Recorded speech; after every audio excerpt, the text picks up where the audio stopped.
I'm Maddie Cross, and on the night I gave birth in the middle of a historic snowstorm, I received a video that shattered my world.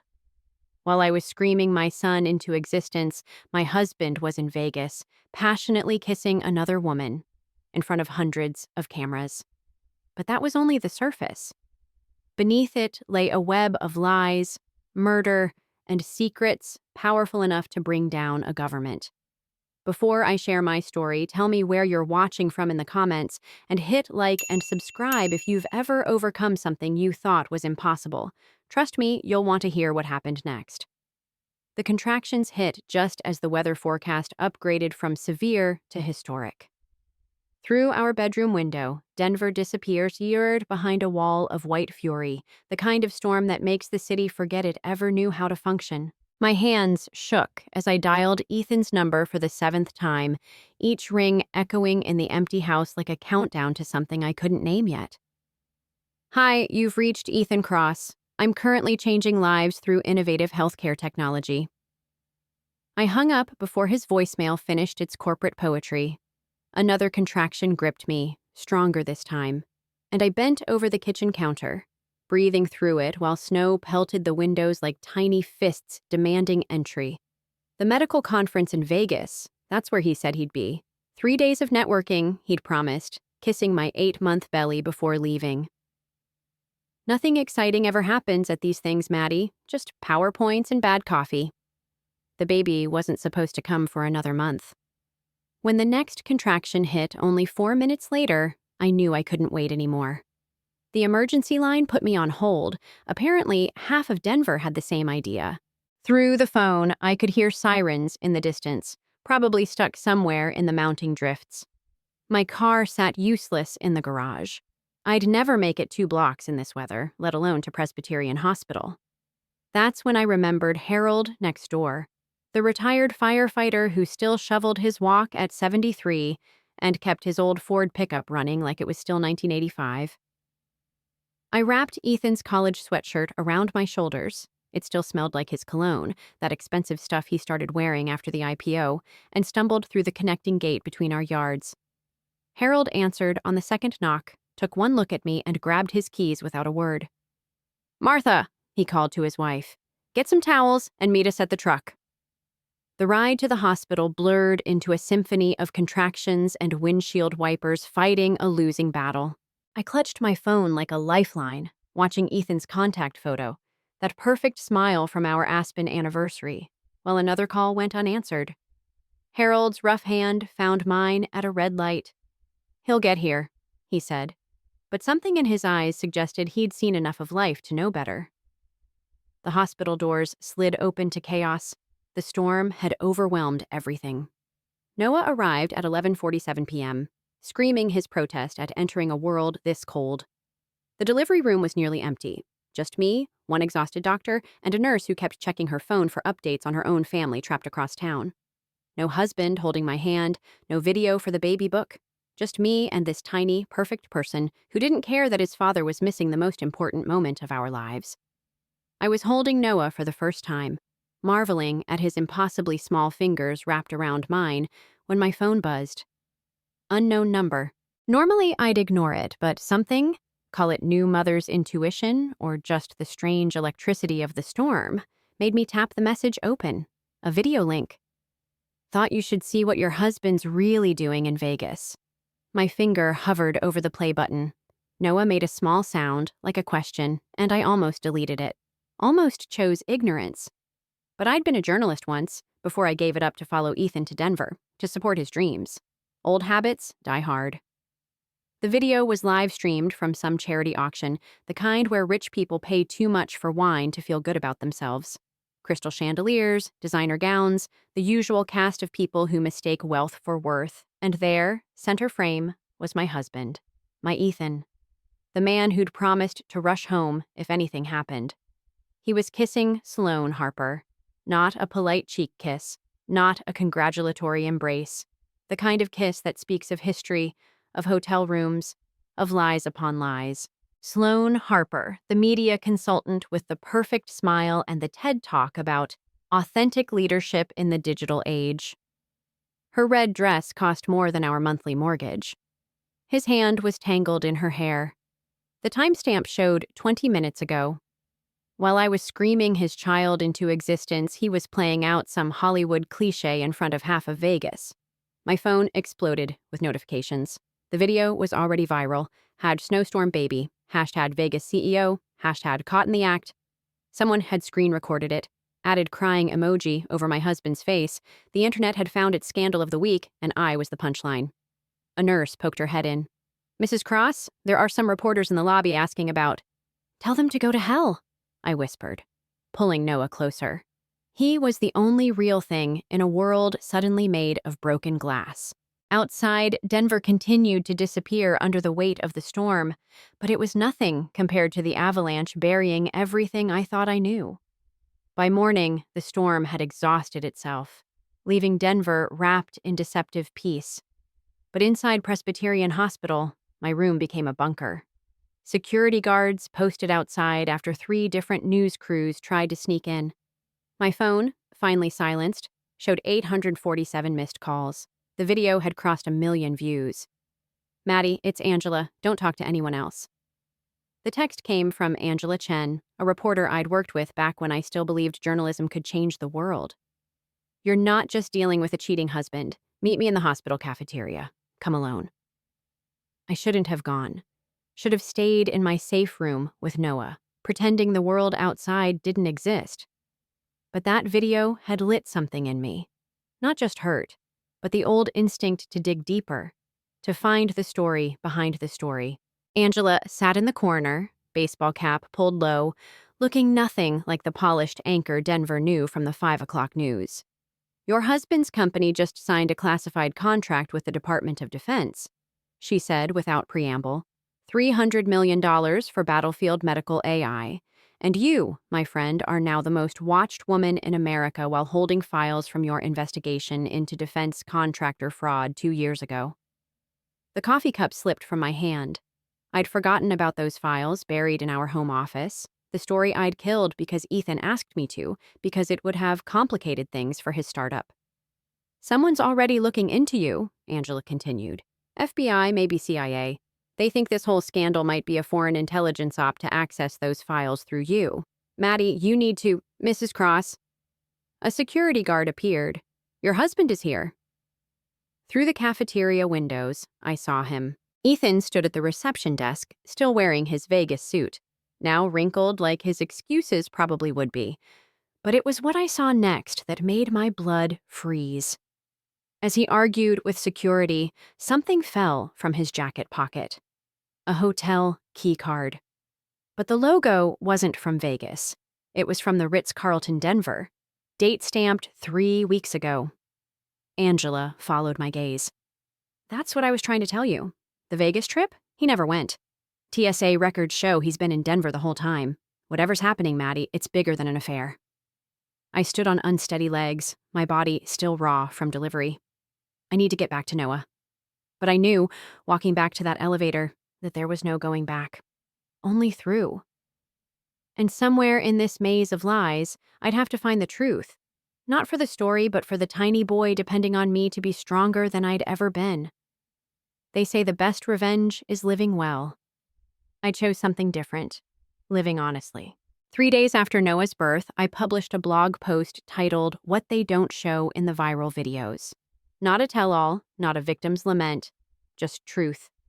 The empty hospital room. The stranger who drove me through a blizzard.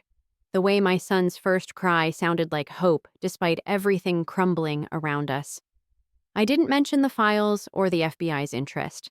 Didn't reveal Ethan's lies about Vegas.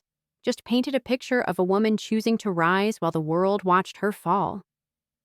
The response crashed my website in 6 hours. Messages flooded in from women who'd been where I stood. Women who'd delivered babies alone.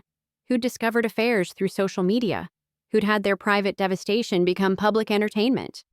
We were a sisterhood bound by broken promises and rebuilt dreams. She Chose herself started trending, drowning out the cruel hashtags from before. Then Rachel Quinn entered my life with a direct message that changed everything. "I'm pregnant with your husband's baby, too." My fingers hovered over the block button. I didn't need this. But the journalist in me, the part that never quite died, whispered, "What if?" We met at a Starbucks in Cherry Creek while Noah slept in his carrier. Rachel looked like she'd stepped from a Patagonia catalog, all wholesome beauty and nervous energy. She pushed an ultrasound across the table. 8 weeks. Ethan's name on the father line at the clinic. "He told me you were separated," she whispered. "Said the marriage was just for the investors." I studied the grainy image, then looked closer at the photos on her phone. Ethan and Rachel at dinner, at a concert, walking through Washington Park. But something nagged at me. In one photo, a news ticker in the background showed a Broncos score. I knew that game. Ethan had watched it with me on our couch the night after. "When was this taken?" I asked. "October 15th. He flew in from Seattle just to see me." My blood chilled. October 15th. Ethan had been beside me at my father's funeral. All day, all night. I pulled up my photos to prove it, and Rachel's face went white. "These are fake," she breathed. Someone sent them to me, told me to contact you." "Oh God, what have I done?" Noah stirred in his carrier, and I reached for him instinctively. "Tell me everything," I said. "Start from the beginning. And Rachel, we're going to need proof." The game had changed. Someone was playing us all. But they'd underestimated what two women could do when they stopped fighting each other and started fighting back. The truth about Ethan Cross began in a dusty records room in Boston, where a death certificate told a story no one wanted to hear. Sophia Marston, 26, acute myocardial infarction. My old source at the Globe read it over the phone while I paced my kitchen, Noah sleeping in his wrap against my chest. But here's the interesting part. She was a financial analyst at Harbinger Capital, where your husband worked 12 years ago under the name Ethan Crenshaw. Crenshaw. Cross. The transformation was almost poetic. "The firm collapsed 6 weeks after she died," my source continued. "Pension fraud, phantom investments. Ethan testified for immunity, then disappeared. Sophia's sister never bought the heart attack story. Said Sophia was training for a marathon, perfect health." That sister was Rachel Quinn. She sat across from my kitchen table now, no longer the pregnant mistress, but something far more dangerous. A woman seeking justice. "I've spent 5 years tracking him," she said. "When I found him in Denver, married, successful, I planned to destroy him the same way he destroyed Sophia. The pregnancy story, the fake photos, I created them all." "Why tell me now?" I asked, though I suspected the answer. "Because something changed when I met you. You're not like the others he's hurt. You're fighting back publicly, legally, and—" She paused, glancing at Noah. "You have more to lose than anyone." I pulled up Ethan's company website on my laptop. His bio, his transformation story. The inspiring journey from financial consultant to healthcare innovator. All built on a foundation of lies and a dead woman's silence. "He's going to know we're investigating," I said. Rachel smiled, sharp as winter. "Good. Let him sweat. But Maddie, there's more. The FBI isn't just interested in your defense contractor files. They think Harbinger Capital was a front for foreign money laundering. Your husband might have been more than a witness." My phone buzzed. Ethan again. The 17th attempt today. This time he'd attached a photo, him holding legal papers, custody filing. The subject line: "Let's discuss this civilly, or I'll take Noah." Rachel saw my face change. "What?" I showed her the message. Her jaw tightened. "He's scared. Desperate people make mistakes." She pulled out a flash drive. "Everything I've gathered over 5 years. Financial records, witness statements, timelines. It's yours now." I took the drive, feeling its weight like a weapon. "What about your sister? What she'd want?" "Sophia believed in truth," Rachel said simply, "even when it hurt, especially then." Noah stirred, making soft sounds. I held him closer, breathing in his baby scent, gathering strength from his tiny presence. Tomorrow, I'd call my lawyer. Tonight, I had work to do. Agent Sarah Chen didn't look like FBI. She looked like a soccer mom at school pickup, which was probably the point. We met at the Denver Botanic Gardens, while snow still clung to the greenhouse glass. Noah bundled against my chest. "Your husband's medical AI doesn't work," she said, watching a cardinal hop through frost-damaged branches. It's elaborate code that mimics functionality, but the actual diagnostic algorithms are stolen from a Chinese military project. He's been selling smoke and mirrors to the DoD. I thought of all the times Ethan had worked late, the conferences, the encrypted calls. You want me to wear a wire? We want you to save yourself, Chen corrected. Right now, you're either his accomplice or his next victim. Help us, and we ensure you keep Noah. Full custody, protection. The choice should have been harder, but I thought of Sophia Marston, dead at 26, of Rachel, hunting ghosts for 5 years, of every woman in my inbox sharing stories of men who'd stolen their trust, their time, their truth. What do you need me to do? The plan was simple. Reconciliation theater.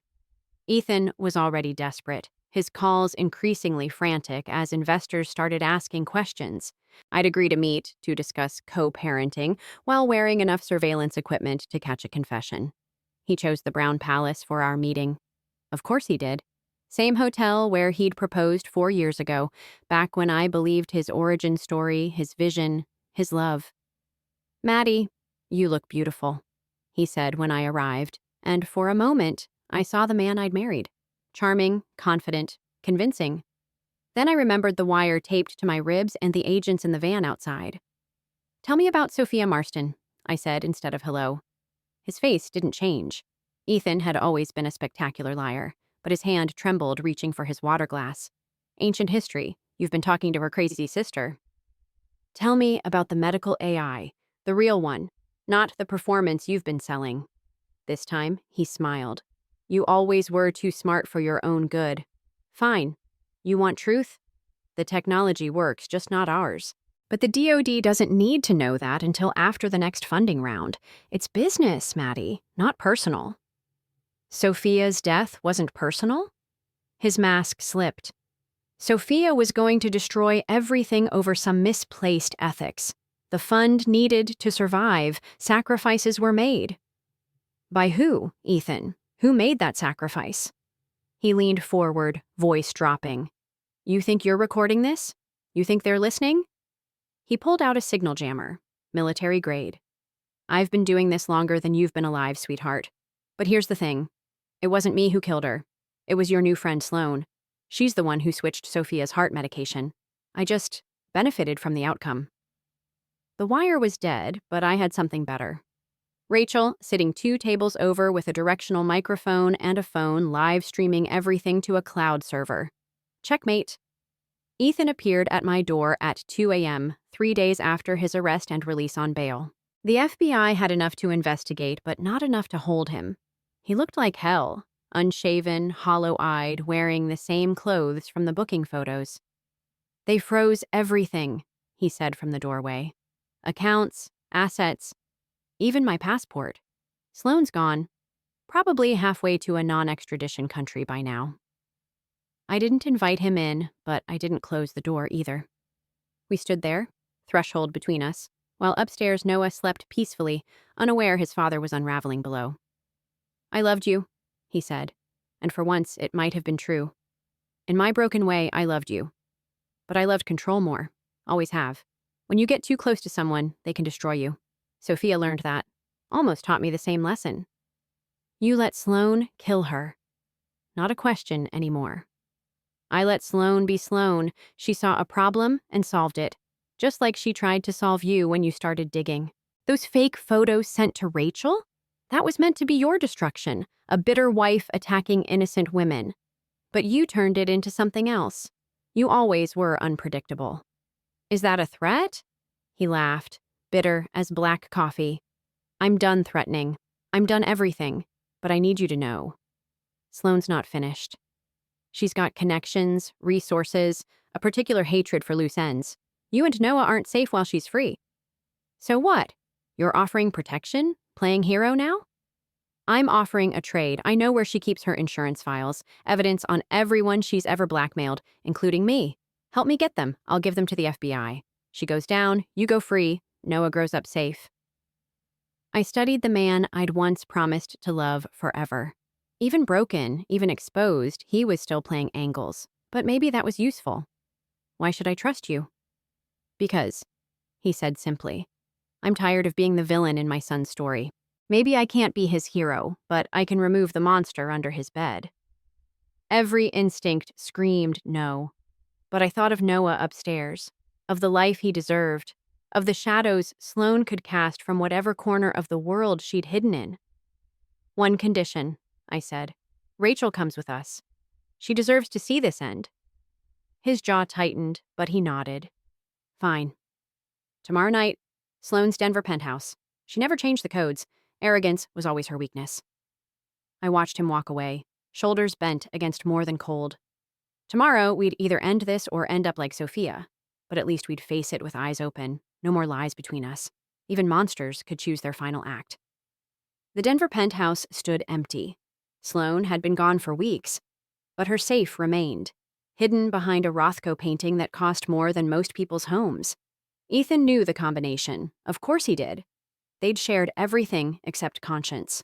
Inside, USB drives, documents, photographs spanning 15 years of corporate manipulation.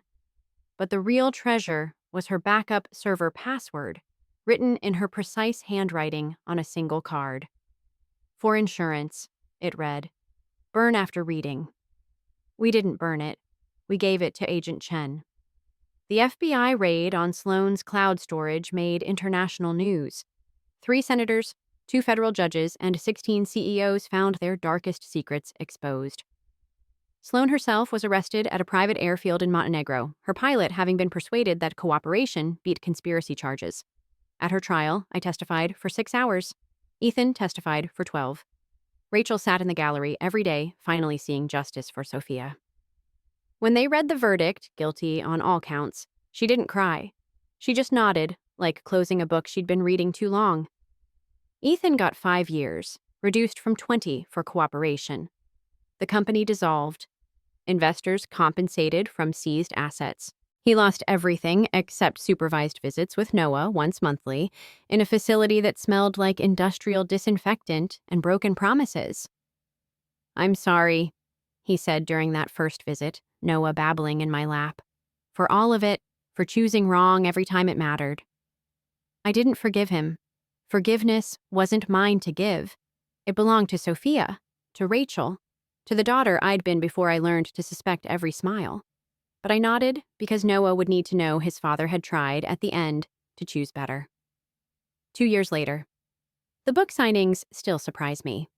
Rising, a memoir of betrayal and rebuilding, wasn't meant to be a bestseller.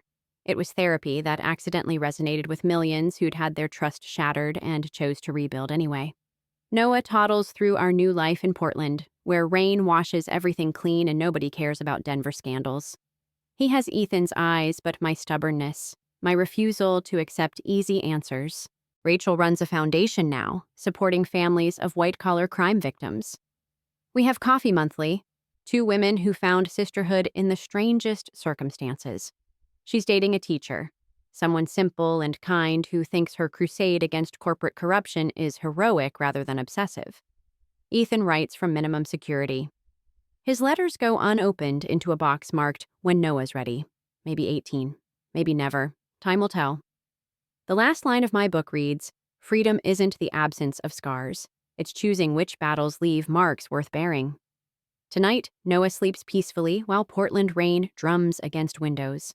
I write these words and smile, not because the story ended happily, but because it ended with truth, with choice, with me, finally, choosing me.